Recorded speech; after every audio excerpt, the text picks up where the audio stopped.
John Oliver tackles Lewis Creek and Donald Trump in season finale featuring Tom Hanks. John Oliver devoted the entirety of last week tonight's season finale to a look at the way President Donald Trump has violated the norms of our country.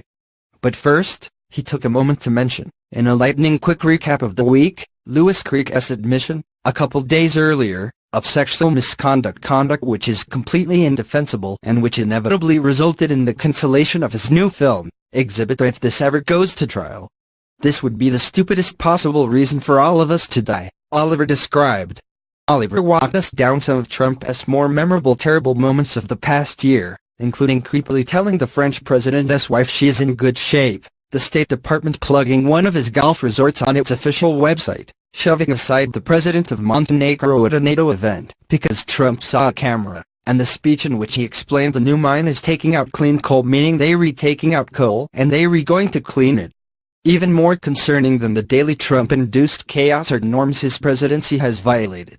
Not the obvious ones, like never releasing his tax returns, or having his own daughter and son-in-law work in the White House. The more lasting damage comes from the three techniques Trump uses to insulate himself from criticism: delegitimizing the media. This has been Trump's thing for years. The difference now is he is crying fake news as president, and even tried to take credit for the term in an interview with Mike Huckabee. Whataboutism? AKA, changing the subject to someone else's perceived wrongdoing. It's an old Soviet propaganda tool, Oliver said, lifting from a New York Times report, and it's dangerous, because it implies all actions, regardless of context, share a moral equivalency. It's the depressingly effective tool Trump used in arguing about the neo-Nazi who mowed down a protester in Charlottesville, Virginia. Trolling. Trump is America's first troll president, Oliver said. Trump, way back in 2013, retweeted a claim he was the most superior troll on the whole of Twitter, calling it a great compliment.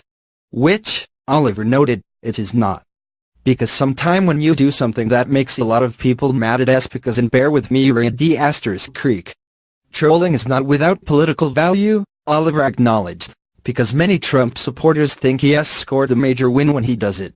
It's a level of discourse now being used by various Republican politicians, Oliver revealed in video clips, including, most recently, Roy Moore after a WAPO piece alleging the Senate candidate tried to initiate a sexual relationship with a 14-year-old when he was in his 30 seconds.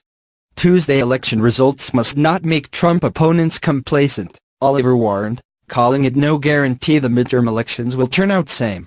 Which is why, though his show is going on hiatus, he will continue to buy ad time on Fox and Friends in the Washington, D.C. market, to air more catheter cowboy ads directed at Trump, who gets his morning briefing from the Fox News Channel program. The first spot features catheter cowboy explaining to Trump that clean coal is a marketing term the coal industry came up with to describe a process that has had limited results at best. Also, Frederick Douglass is dead. In other ads, catheter cowboy will explain to Trump that the U.S. Virgin Islands has a governor, not a president. In another ad, he will tell Trump, just because Jared Kushner is smarter than you are does not mean he is smart.